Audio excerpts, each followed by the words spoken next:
Vamos lá, eu vou compartilhar algumas coisas com vocês. Deixa eu ver aqui. Primeiro, eu gosto de compartilhar o que Deus está fazendo hoje, porque assim, ó, é para vocês se inspirarem, para vocês conseguirem entender também maneiras de colocar isso na prática, né, na vida de vocês, onde Deus colocou vocês, para ficar cada vez mais claro. Eu moro aqui no condomínio e tem um senhor aqui que ele é doutor em história, doutorado mesmo. Ele é professor e ele morou na França, fala francês, enfim, e é casado e tem um casal de filhos.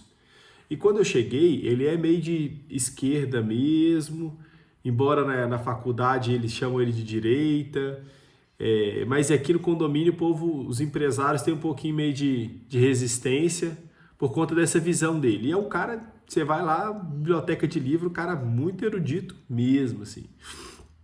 E aí a gente fez amizade por causa dos filhos e vamos conversando, né? Aí o filho dele nasceu. E o Eduardo não tá aqui hoje, era para ele estar. E o Eduardo que tá aqui, mora aqui também no condomínio, é vizinho dele. Quando o filho dele nasceu, o Eduardo tinha acabado de mudar para cá, não tinha nem amizade com eles. Ficou sabendo que o filho dele nasceu, foi lá na casa e falou assim: posso orar pelo Joaquim? Rapaz, isso é uma ousadia. Para uma pessoa que você acha que é até ateu, né? Tem até resistência. E o Rogério falou assim: não, pode. E aí ele orou pelo menino logo depois do nascimento dele. Tá, passou esses dias agora, a gente mantém essa amizade e tudo mais. E assim, eu sempre evangelizando ele no dia a dia, né? Nas conversas, nos relacionamentos e tal. Aí vai ser aniversário, ele vai fazer aniversário dos dois filhos nas próximas semanas. Aí ele manda mensagem: Thomas, queria te pedir um favor. Vai ser aniversário aqui dos meus filhos, você poderia orar por eles na hora do aniversário? Rapaz do céu, assim, ó. Uma coisa é alguém que é cristão pedir oração, outra coisa é alguém que não vai à igreja nenhuma, não frequenta lugar nenhum, pedir oração. Num aniversário em público. Então, assim, vocês veem o tanto que isso é impactante, né? É assim que a gente vai levando luz, porque as pessoas às vezes estão resistentes, né? Às vezes aí numa igreja, alguma coisa, mas você tem acesso às pessoas que Deus colocou. Só que isso já estamos aqui há 1 ano e meio. Então é constância, persistência.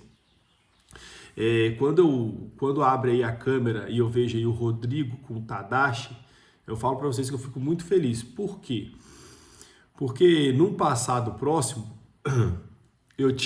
já tinha grupo com vários homens, só que na época eu era solteiro, estava noivo, já tinha o projeto aí do Copacabana, e eu tinha um cara que me ajudava demais, chamado Guilherme. No meu casamento, ele foi um dos caras que mais me ajudou. Ele buscou meu sogro, levou meu sogro no sítio da Jaque, meu sogro fez uma amizade muito boa com ele, minha cunhada, enfim, minha irmã adorava ele. Pensa num cara de um coração bom, prestativo. Ele tocava no louvor na igreja e tudo mais. E a gente tinha um discipulado, eu levei ele para Belo Horizonte algumas vezes comigo, bem simples, família, pai meio caminhoneiro, assim. E aí, na época antes do casamento, ele começou a me chamar, falou: Thomas, eu preciso de fazer as reuniões, eu tô sentindo falta. Eu comecei a me focar muito no casamento e eu comecei a diminuir um pouco as reuniões com os homens. E aí ele começou a falar: cara, tô precisando. Eu falei para ele: ó, tô um pouco ocupado agora na preparação pro casamento, né, viajar, lua de mel e tudo mais. Procura o Artus, né? Na época o Artus estava reunindo junto com a gente e tal. E aí ele: não, então tá bom. Aí começou a procurar o Artus. O que o Artus fez?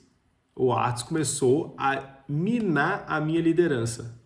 Colocar defeito, algumas coisas que ele achava e tal. Não tem problema. Só que o que aconteceu com o menino? Ele enfraqueceu, ficou carente, arrumou uma mulher que já tinha uns 2, 3 filhos, que era da igreja, casou. Essa mulher não deixou mais ele entrar em comunhão com a gente, proibiu ele, colocava sempre empecilho. Então ele não ajudava mais no projeto no Copacabana, não reunia mais com a gente. Aí ele foi ficando meio depressivo, teve uma filha, e aí ele começou a me procurar para atender ele no consultório. E aí ele falou assim: nossa, Thomas, eu sinto uma falta das nossas reuniões. Foi a época que eu mais vivi o evangelho na minha vida, que eu comecei a entender de fato o que era o evangelho. E ele já era líder de louvor, tá? Vivia na igreja. Só que depois de tudo que aconteceu, eu comecei a não conseguir vencer. E aí eu comecei a atender ele algumas vezes, mas ele não tinha muita força para persistir. E pouco tempo depois, ano passado, retrasado, ele morreu. No caminhão dele, o freio dele falhou, ele caiu numa ribanceira assim e faleceu. Então, assim, minha tristeza é isso, sabe? Pessoas que poderiam ter vivido mais de Deus, do Evangelho, e não viveram por falta de um corpo saudável.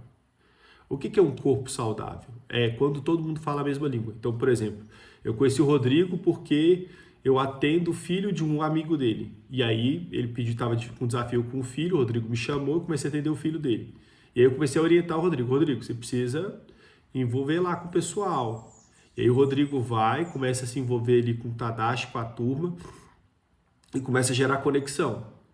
E através da conexão começa a gerar discipulado e transformação. Então minha alegria é ver isso aí acontecer. Eu ter com quem contar. Eu estou a 1.000 quilômetros de distância, eu oriento o Rodrigo vai, funciona, e aí a vida, ela surge, né? Ela começa a brotar. A transformação. Por quê? Porque tem um corpo conectado. Enquanto estiver conectada, a vida vai surgindo. Agora, pode ser que desconecte alguma coisa ou outra e gere confusão. É o que o diabo quer. Então, por exemplo, o Atos, eu falo para ele, infelizmente esse sangue, parte dele recai sobre você. Porque era para você estar discipulando ele. E o que ele gerou na vida do menino? Nada. Zero. Só minou a fé do menino e o menino afundou. Por isso que a Bíblia vai falar que o que contamina é o que sai da boca, não é o que entra. Então a gente precisa tomar cuidado com o que a gente sai. O que sai da nossa boca pode fortalecer a fé do outro ou pode matar a fé do outro. Então quando a gente vê o corpo funcionando é isso. Um fala, o outro age, o outro conecta, o outro começa a produzir. E a mesma coisa, para quem não sabe do Tadashi, como é que ele está aqui no grupo, a gente tinha um amigo em comum que, por coincidência, é o Estênio, que hoje está em sociedade aí com o William e com o Moacir. Então o Estênio, na época, ele andava um pouco mais próximo comigo e eu estava com um projeto no Copacabana e ele falou com o Tadashi, ô Tadashi, ajuda lá os meninos lá do Copacabana, lá, estão com um projeto social lá com as crianças. E eu lembro que o Tadashi foi lá, ele conseguiu uns tijolos, umas areias lá para nós construir um pátio lá. E foi até bom, porque o cálculo dele, ele errou na época o cálculo e veio o dobro de tijolo, depois eu ainda vendi, ainda fiquei com a graninha pra galera lá do projeto social lá. E aí, eu acho que nem contei isso pro Tadashi. Aí veio uma doação a mais, a gente ajudou as crianças lá do bairro carente. E aí o Tadashi falou assim, nunca vi um projeto desse com esse investimento, não, que legal. O Tadashi não era cristão na época. E o que eu quero que vocês entendam, aquele projeto só me deu despesa, tomou meu tempo e prejuízo. No final de semana eu não podia viajar, porque eu tinha que cuidar das crianças e eu não tinha com quem contar. E o pessoal do bairro, sabe o que eles falavam ainda? Eles falavam assim, ele deve estar recebendo dinheiro do governo para fazer isso, porque ninguém faz isso sem receber nada. Então o pessoal ainda falava que eu fazia porque eu estava recebendo algum dinheiro do governo. Porque na cabeça deles era quase que impossível alguém fazer isso de maneira genuína, sem esperar nada em troca. Então você faz, as pessoas ainda criticam. Então você tem que estar em paz, que a sua recompensa vem de Deus. Porque senão você desanima, fala, esse povo aqui ainda nem valoriza. E aí, e fora isso que eu falo, os cristãos que ajudavam no máximo era R$100, enfim, era uma ajuda assim, o tempo e a disposição era temporário, ninguém conseguia ser constante. Todo mundo que se propunha ajudar era pouco tempo. Tanto que você vai na Missão Vida aqui, no projeto que mais recupera moradores de rua do mundo, talvez, a doação lá, ele guardou. Sabe qual que era a doação dele? Era sabonete usado e Presto Barba usado. Ele falou, eu vou guardar aqui para o povo no futuro ver o que as pessoas doavam para o projeto. É uma vergonha, né? Assim. E aí é isso, né? Nossa vida aqui ela é limitada, nós vamos morrer. E aí o que nós fazemos vai ser contabilizado aí. Então, quando eu olho aí o Rodrigo e as coisas acontecendo, e o Rodrigo se sentindo abençoado aí, pela vida aí do Tadashi, e aí foi isso. Aí fiquei um tempo sem conversar com o Tadashi, aí ele converteu nesse processo e me liga, falou, Thomas, você ainda está com um projeto lá no Copacabana? Eu já não estava mais, que era pós-pandemia. Eu falei, não, mas eu tô com uma reuniãozinha aqui. Aí ele falou, não, então eu vou. Aí o Tadashi veio e tá aí com a gente até hoje gerando fruto, graças a Deus. E aí é isso, sabe? O corpo é funcionando, cada um do seu jeito, com seus desafios, nas suas imperfeições. Então, eu erro, vocês erram, mas mesmo assim, quando o propósito está bem estabelecido, o que determina são os frutos que são gerados, o nível de maturidade. Lá atrás, eu não tinha um corpo que eu podia contar. Eu não tinha pessoas que eu podia mandar. Então, às vezes, eu estava limitado. Aí eu precisava contar com alguém. Com quem que eu posso contar? Que vai poder pegar uma pessoa e eu, não, eu sei discipular. Então, é isso. Ontem eu vi o filme do Michael Jackson e eu fiquei bem impactado. É legal vocês assistirem, que lançou agora, né, recente. E ele era testemunho de Jeová. E, rapaz, eu comecei a ver o tanto de gente no meio de influência do mundo que eram cristãos. Então, você pega Michael Jackson, o maior pop do mundo, você pega Serena e a Venus Williams, também eram testemunho de Jeová, tem o filme delas. E aí você vai pegar outros, o Johnny Cash, você pega Dostoiévski, ele era cristão, então o quanto o cristianismo, e eu na minha infância, na escola, eles nunca ensinam, né, o impacto aí do cristão na sociedade como um todo. Elvis Presley e por aí vai. Qual que era o problema? Qual que era o desafio? Eles não tiveram bons discipulados. Então eles foram para a igreja, se converteram, entregaram a vida para Cristo, mas não tiveram. Então sofreram demais. O Michael Jackson fala que a inspiração das músicas dele era Deus. Ele falou assim, eu estou falando aqui com Deus, Deus me orienta, me direciona. Mas não tinha discipulado. Então era tudo por carência, por reconhecimento das pessoas. Por falta de discipulado. Então, Deus está dando oportunidade para cada um de nós fazer algo mais efetivo no reino. E aí vai de você, de mim, valorizar isso ou não. Então, por exemplo, esse grupo. Quantas pessoas vocês já conseguiram ensinar e trazer? Isso aqui tem abençoado sua vida? Então, pode abençoar a vida de outras pessoas. Como que você abençoa? Convidando, orando, se importando. Então, isso aqui já facilita muito, que às vezes a pessoa tem dificuldade, às vezes, de discipular. Então, eu vou trazer a pessoa para ela estar junto, para eu ver ela amadurecendo, para depois eu dar continuidade. E aí é isso, não adianta. Tudo aquilo que você colocar tempo vai crescer. Por que o testemunho de Jeová cresceu tanto? Olha o tanto de pessoas que eles impactaram no mundo. Porque eles batem de portinha em portinha, perguntando, vocês querem aprender a Bíblia? A gente zoa os testemunhos de Jeová, né? Fala, esse povo aí preguiça, vem no domingo na minha casa aqui, não deixa nem eu dormir.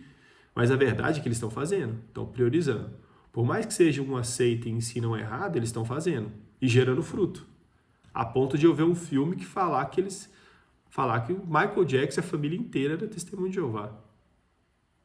Então, assim, e era um cara lunático mesmo, né? O cara que criou ali testemunho de Jeová, bem complicado. Mas não deixou de levar ao evangelho. Isso eu lembro quando na Bíblia os discípulos de Jesus falam assim, olha lá, eles estão profetizando. E aí Jesus falou assim, olha, mesmo que seja por vaidade, por qualquer coisa, Cristo está sendo pregado, né? Paulo falou, na verdade. Que Cristo seja pregado. Então, você está pregando, tá ok. Agora é nós que temos que fazer a nossa função de discipulado profundo. Então, nós estamos aqui nesse processo.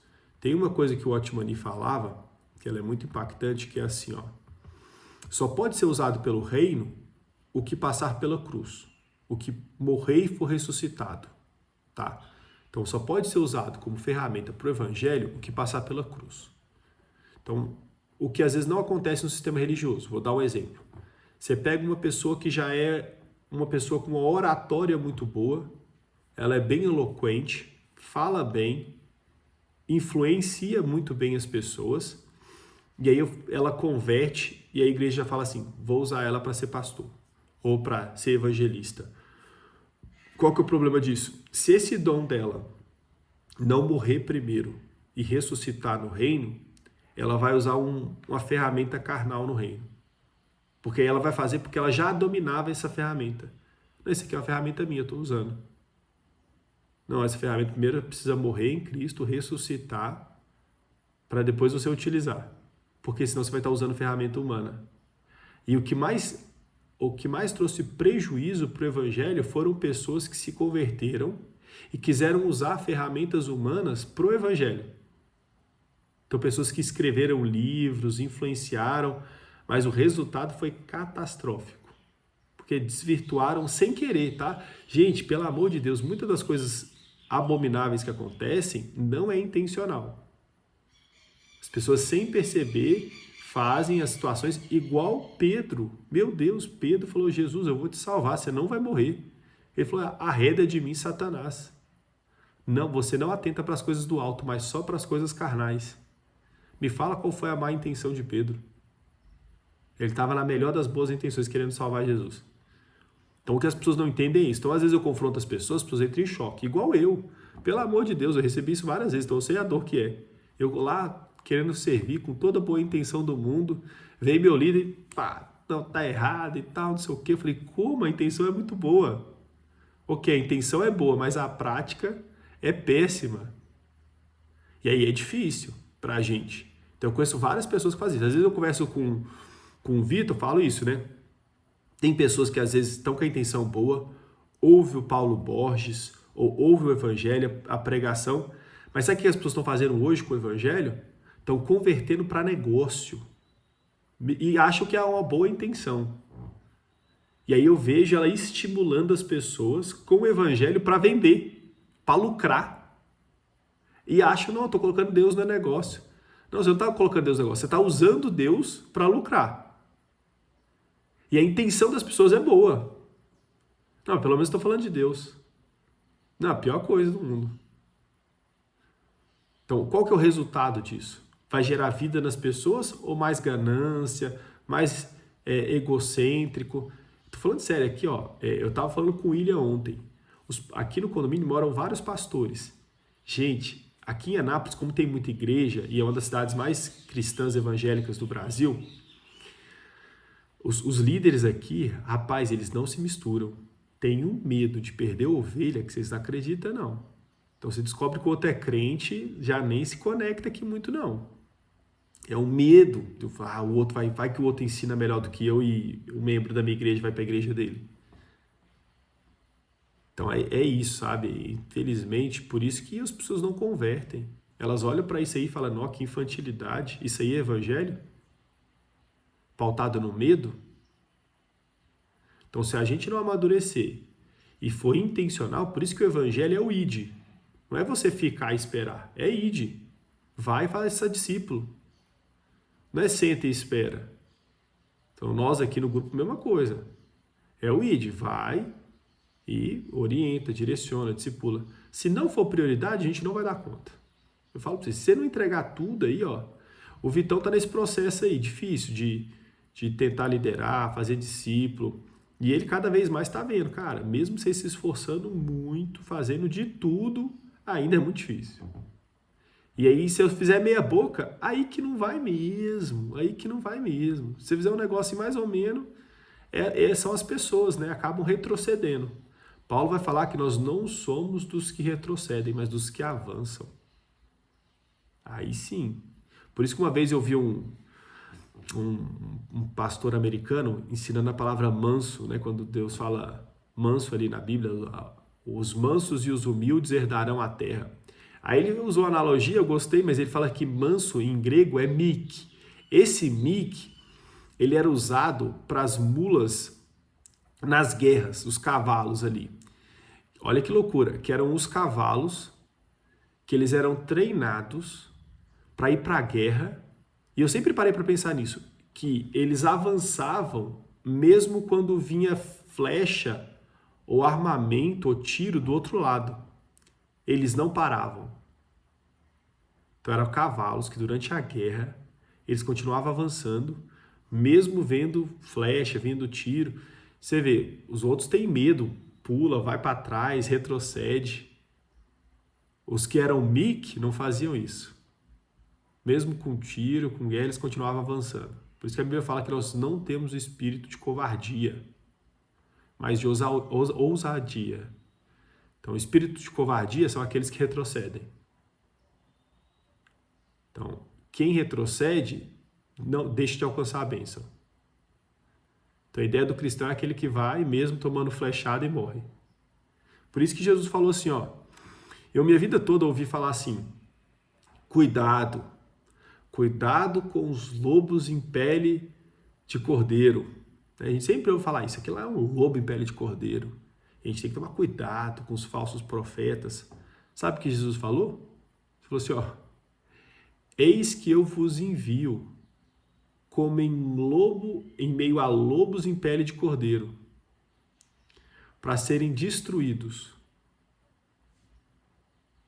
Mas não se preocupe, eu vou dar um novo corpo para vocês, um corpo glorificado.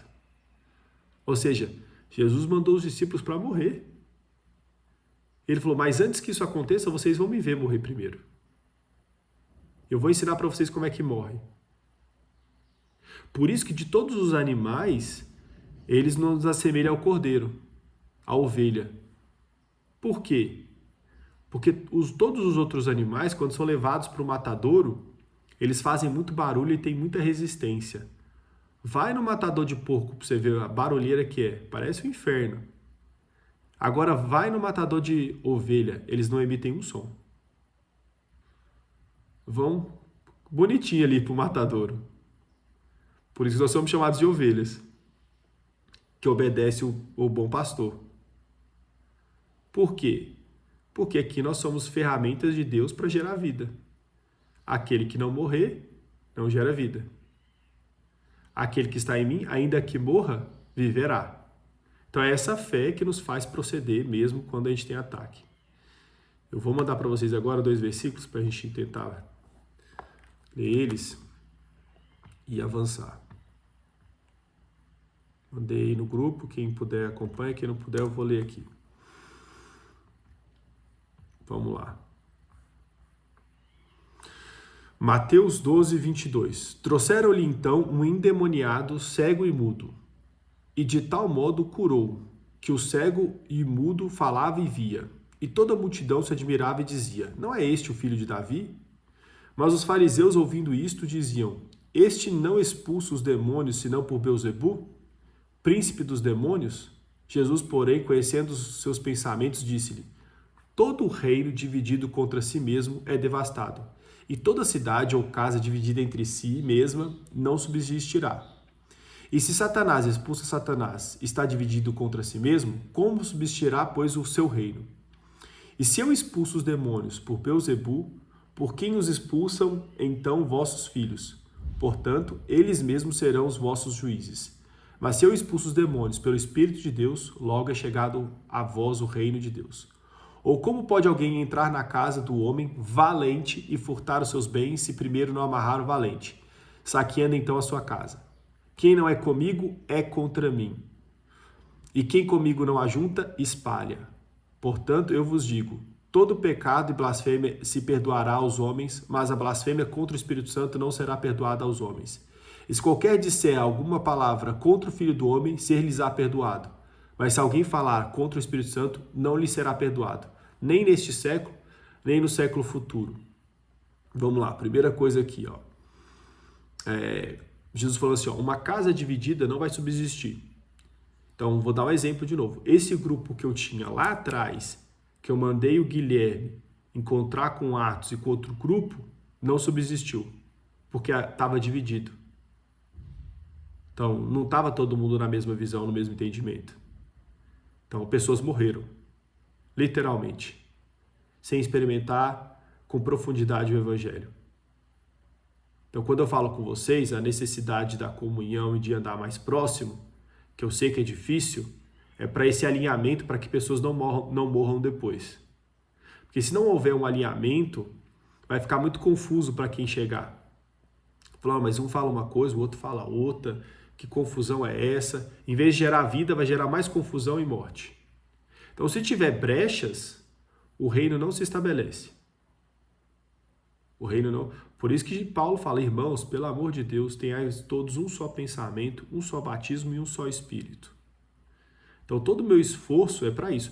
Tanto que na ministração de Esaú e Jacó, o Tadashi colocou lá, depois eu fiz uma correção, e agora o Rodrigo me falou que também não ficou muito claro para ele. E eu estou querendo marcar um outro discipulado durante a semana, ou no sábado, para rever aquela aula para aqueles que não tiveram tanta clareza. Então o Rodrigo eu já sei que tá, eu já vou dar aula para ele, E quem quiser participar também, uma meia hora aí, talvez 40 minutos, eu vou dar de novo. Eu vou pôr lá no grupo o dia certinho, vou combinar com o Rodrigo.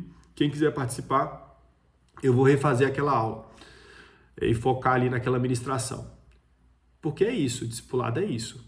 É acompanhando para ver se compreendeu, se entendeu, se fez sentido, se depois ele vai passar da maneira correta. Isso é discipulado. Né? Não é passar informação e você se vira com isso, não. Não, aqui, ó, não entendi, Tom. Você falou isso aqui, mas está confuso. Eu quero entender melhor. Eu tenho vontade de saber, de passar para frente. Eu quero fazer parte disso. Isso é um sinal, cara. Eu não entendi e não deixei passar. Tem gente que tá aqui, não entendeu, não fala nada. Você fala, pô, então não é prioridade, é só informação.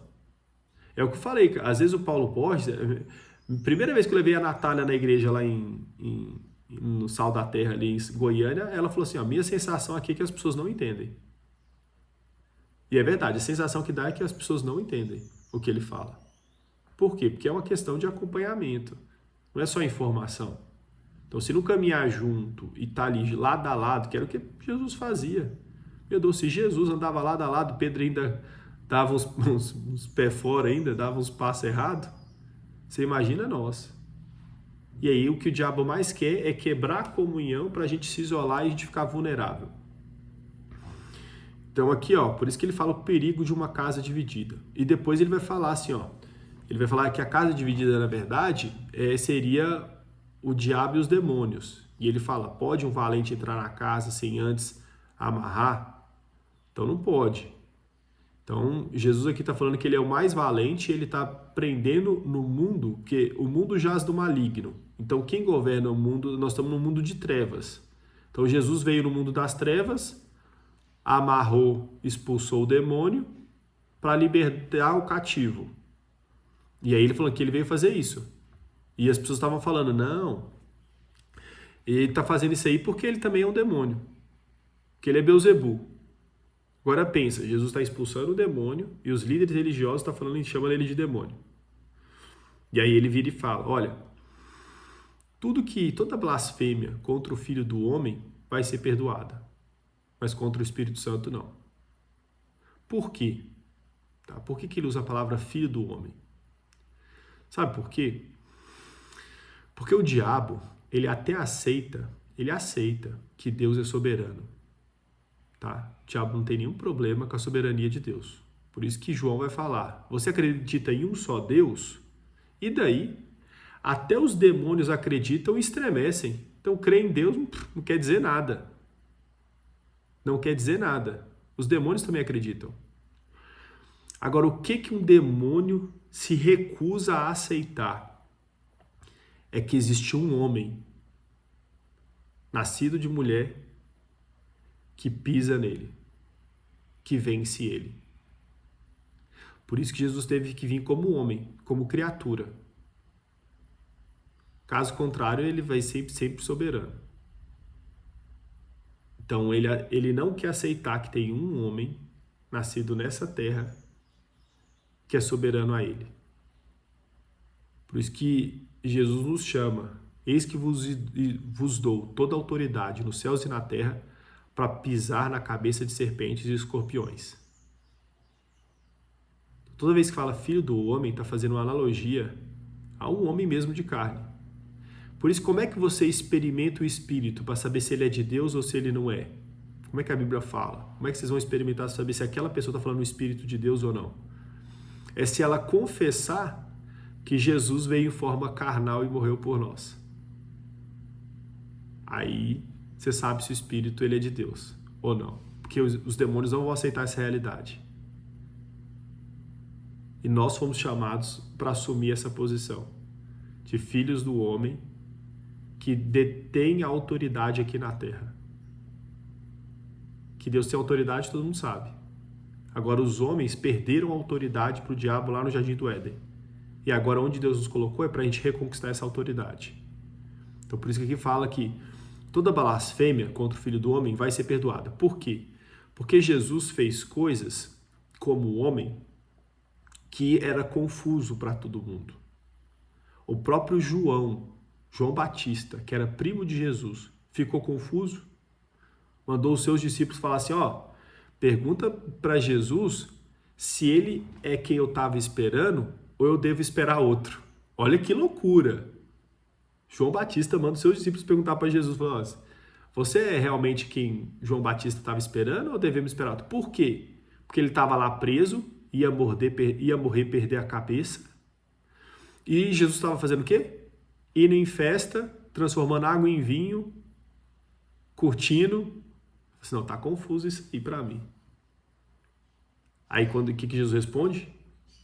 Fala para João que o cego vê, o surdo ouve, o coxo anda, e ai daquele que não se escandalizar por causa de mim. Por que se escandalizar? Por causa disso. Você vai ver coisas que você não vai entender. Agora, quando fala da ação do Espírito Santo, ela não deixa dúvida. Então, a ação do Espírito Santo, para quem está vendo, Deus edificar alguma coisa e falar que aquilo ali é do diabo. Não tem dúvida. As pessoas ali que falavam, rapaz, não tinha dúvida. Eles sabiam que eles estavam sendo mal intencionados. Por isso que Jesus falou assim, eu sei do coração de vocês, o que vocês estão pensando. Isso aí não vai ser perdoado, não. Então, tudo que alguém falar contra mim, tá tudo certo. Agora, se eu estiver edificando algo da parte do Espírito e alguém falar contra, essa pessoa vai se ver com Deus. Eu gostava de uma coisa que meu pastor falava que eu achava muito forte. Ele falava assim, quando eu vou falar algo para alguém, eu não fico, Deus me falou. Eu falo, não. Se a pessoa não tem discernimento para entender que o que eu estou falando vem da parte de Deus, eu que não vou querer insistir em provar nada. Tinha uma pessoa que andava com a gente, que era o Alex, que ele falava assim, Thomas, eu ando com você porque você fala de Jesus. Não, você é um cara que conhece de Jesus, da Bíblia, eu ando com você porque você fala de Jesus. Aí sabe o que eu falei para ele? Tá errado. Tá errado. Você não tem que andar comigo porque eu falo de Jesus. Você tem que andar comigo porque você fala com Jesus e Jesus manda você andar com a gente. Porque a partir do momento que eu falhar, você já deixa de andar. Então, você deve andar com pessoas porque você fala com Jesus. E Jesus testifica com você. Falar de Jesus, tem um monte de gente que fala de Jesus aí. Agora, quem são as pessoas que Deus quer que você ande hoje e são um grupo que você vai frutificar mais? Que o seu tempo vai ser mais bem usado e que através da sua vida pessoas vão ser abençoadas. Então é isso. Por isso que nesse versículo aqui, minha luta sempre é para a casa não ser dividida. Que o diabo quer dividir, é confusão. Por isso que a Bíblia fala sim, sim, não, não. O que passar disso é do maligno. Então, se uma pessoa vem no grupo, eu falo uma coisa, o Vitor fala outra, o Tadashi fala outra, é do diabo. Agora, se ele vem em mim, eu falo a mesma coisa, um fala outra a mesma coisa, o outro fala a mesma coisa, por isso que eu falei para vocês, eu andei com a galera aí que anda já há 20 anos com Paulo Borges, pastores, uns 3, 4 pastores, e vi uma dissonância. Não vi algo muito tão alinhado assim. E aí esse é o desafio. Da gente poder alinhar para gerar fruto. E eu sei que é a coisa mais difícil do mundo. E requer pessoas que estão dispostas a morrer por Cristo.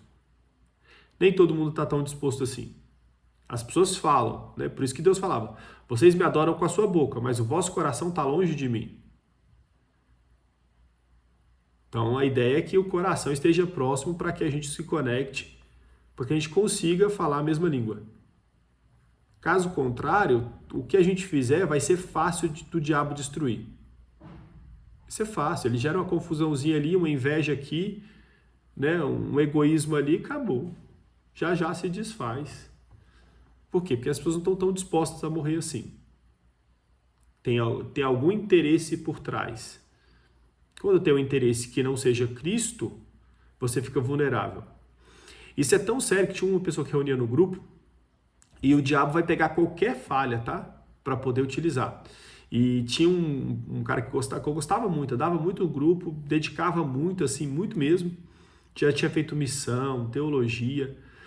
Só que ele tinha um problema. Ele não conseguia perdoar o pai. Então ele tinha dificuldade para perdoar o pai. E aí ele tinha essa brecha, com dificuldade com a autoridade. E toda vez que às vezes eu tinha momentos que eu ia confrontar ele, vinha a sensação de desvalor lá de trás do pai dele. E aí ele ficava enfurecido, irado, ele transformava. Esses dias eu vi um americano falando isso, que eles foram na casa de um cara para expulsar um demônio, foram várias pessoas e falava, sai em nome de Jesus, e não saía. E aí perguntava pro cara que era cristão, falou assim, qual que é a brecha? Aí ele falou assim, eu odeio meu pai, eu odeio todo mundo e não sei o quê. Então a falta de perdão é alimento de demônio. Então a falta de perdão é alimento de demônio. E aí vira uma brecha, a pessoa fica vulnerável e depois ela não consegue avançar no reino. Por mais que ela queira, se tiver brechas ali, ela vai ter dificuldade. E o diabo vai usar isso aí para que a pessoa não avance mais. Então, por isso que a gente anda junto, para os desafios serem expostos e a gente conseguir sanar tudo. Vou mandar mais uma outra aqui, ó. O último versículo aqui para a gente finalizar. Só pausar aqui. Alguma dúvida aí, galera? Tá conseguindo acompanhar aí? Tá tudo certo? Tudo claro? Tá na bênção? Então tá, hein? Vamos lá. Voltando a Gênesis lá, que a gente está fazendo a continuação de Gênesis, né? Nesses últimos minutinhos eu vou trabalhar com vocês isso. A história de Labão, Raquel e Lia. Agora, vocês sabem como é que eu sei que Jacó era analfabeto? Ô Leonardo, essa aí você não vai saber. Sabia que Jacó era analfabeto? Porque a Bíblia fala que ele amava Raquel e não Lia. A Bíblia fala que ele amava Raquel e não amava Lia, entendeu? O povo fala que ele não lia. Essa aí é piada de crente, não precisa rir não, viu? É só pra você saber, se você ouvir, falar assim, ó, já ouvi essa daí, essa é velha. Tem que ter no mínimo 50 anos de idade para contar uma piada dessa. Vamos lá. Gênesis 29, 31 a 35. Vendo, pois, o Senhor que Lia era desprezada, abriu a sua madre, ou o seu ventre. Porém, Raquel era estéril, e concebeu Lia e deu à luz um filho, e o chamou seu nome Ruben, pois disse, porque o Senhor atendeu a minha aflição, por isso agora me amará o meu marido. E concebeu outra vez, deu à luz um filho, dizendo, porquanto o Senhor ouviu que eu era desprezada, e deu-me também este. E chamou o seu nome Simeão. E concedeu outra vez, deu à luz um filho, dizendo, agora desta vez se unirá meu marido a mim, porque 3 filhos tendo dado, por isso chamou o seu nome Levi. E concebeu outra vez e deu à luz um filho, dizendo, esta vez louvarei ao Senhor. Por isso chamou o seu nome Judá, e cessou de dar à luz. Voltando à história aqui de Jacó, Esaú, ele foge, encontra Labão, que era seu tio, tinha 2 filhas, ele ficou apaixonado pela mais nova e prometeu trabalhar 7 anos para poder ter direito de casar com a filha. Ele trabalhou 7 anos, na hora que o pai foi dar a filha, ele deu a mais velha. Ele enganou ele, falou assim, não, aqui nessa família a gente dá a mais velha primeiro. Se você me prometer trabalhar mais 7 anos, eu te dou a mais nova. Aí deu a mais nova. E aí, nisso, você vai ler a história lá, depois vocês leem, aprofundem nisso, mas imagina 2 mulheres casadas com o mesmo homem e uma se sentia amada e a outra desprezada. Então isso é muito ruim, né, para a mulher, ainda mais a mulher, que a única coisa que ela quer é ser amada pelo marido. E aí tinha uma coisa que filhos significava bênção de Deus e esterilidade significava maldição de Deus. E a que era desprezada conseguia ter filho e a que era amada não conseguia ter filho. E aí o que ela fazia? Ela, vou usar o meu filho como ferramenta para ganhar o amor do meu marido. Então ela deu o primeiro filho e deu homenagem a ele. Por que eu estou falando isso? Porque eu comecei a me questionar, eu leio na Bíblia, por que Jesus fala assim, ó, leão da tribo de Judá? Por que Jesus vem da linhagem de Judá e não vem da linhagem de José, que é o rei do Egito, o príncipe do Egito? Então José governou todo o Egito, tem vários capítulos falando de José e não de Judá. E por que Jesus vem da tribo de Judá e não da de José? E eu fiquei me questionando quanto a isso, e aí eu fui ler a Bíblia e fui pesquisar. E aí o mais próximo foi isso aqui, olha, que Lia começou a ter os filhos e e ela dedicava os filhos ao marido. Então, cada nome que ela dava era em prol da expectativa dela ser atendida pela sua necessidade, pela sua carência. Então, o foco dela era sanar sua necessidade, sua carência, pelo que ela recebia de Deus. Então, muitas pessoas buscam algo de Deus para sanar uma necessidade, uma carência. Então, as pessoas vão para a igreja para quê? A maioria é para pedir algo. Ou prosperidade, ou saúde, ou restauração do casamento, ou restauração dos filhos. Fala a verdade. Você já viu alguém indo lá e falando assim, não, minha vida está tão boa, deixa eu ir lá servir. Difícil? É raro. Fala, minha vida está tão boa, eu vou lá, vou buscar a Deus para saber o que Ele precisa de mim. Então eu falo sempre às pessoas, gente, olha, que a gente pode contar com Deus, quase ninguém tem dúvida. Eu não tenho dúvida que eu posso orar, buscar a Deus e Deus vai me ouvir e vai me abençoar. Então a pergunta não é se a gente pode contar com Deus, a pergunta é se Deus pode contar com a gente. Então Deus tem suas necessidades, tem seus planos. Ele pode contar com a gente? É o que eu falei, eu tentei contar com uma pessoa para abençoar outra e não deu certo, gerou morte. Eu não pude contar com aquela pessoa e não era nem para mim, eu não estava fazendo nada para mim, estava fazendo para o reino, para gerar vida, gerar discípulo. Eu não ia ganhar nada com isso. Estava dedicando meu tempo e meu esforço e achando que o outro estava fazendo a mesma coisa. Na hora da prática, não gerou fruto. Então, por isso que hoje, quando a gente vai amadurecendo, vai praticando, cada vez mais, você vai tendo uma cautela maior, né, de o que precisa para gerar fruto. Então, um monte de gente faz um monte de ação social, ONG, projeto, mas muitas vezes é pautado na carência, no reconhecimento. Gente, o que eu tive de pessoas cristãs, tô falando sério, tá? Pastores ou pessoas cristãs que iam no projeto social para tirar foto, para postar, para falar que estava ajudando, para poder ter voto para a eleição, então assim, loucura. Por isso que eu tô falando, por isso que é difícil as pessoas se converterem, porque eles olham para esse tipo de atitude e falam, eu quero fazer parte disso não, isso é hipocrisia. Você vai falar o quê? Ah, não, olha para o Deus e não olha para o homem. Não existe isso não. Paulo falou assim, olhem para mim, sede meus imitadores como eu sou de Cristo. Então está faltando homens que tenham coerência, que se coloquem no lugar de falar, eu sou imperfeito, eu erro, mas eu tenho propósito. Mesmo eu errando, eu continuo avançando. Então não é para ser um super-homem que dá conta de tudo, não é isso. Que até que esse tipo de liderança de super-homem não funciona. O máximo que você vai ter que ter é uma distância das pessoas e ensinar de longe. Porque se elas conviverem com você, vão descobrir que você também é imperfeito. Então a ideia não é essa. A ideia é o mais próximo possível para vocês verem as minhas imperfeições, mas verem que mesmo com as minhas imperfeições, Deus se manifesta. Caramba, é Deus que faz. Não é o Thomas. Porque o Thomas não teria condição. Então a ideia é essa. E a gente está criando um evangelho de querer ser perfeito para os outros nos seguirem. Sabe quando que vai funcionar? Nunca. Porque daí elas vão estar seguindo você e não Cristo. Então a ideia não é que ninguém me siga, a ideia é que a gente siga Cristo. E a gente vai junto construindo isso daí, no dia a dia. Então nós estamos aqui fazendo isso, alinhando visão, pensamento, oração, comunhão, para que onde Deus te colocou, meu Deus do céu. Você está onde hoje, Léo? Ah, você está em Paineiras, é aí, ó, lá onde o Vitão é. Então assim, ó, tá em Paineiras.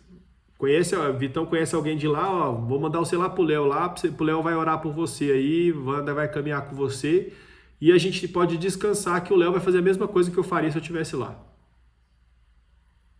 Isso é o corpo de Cristo funcionando.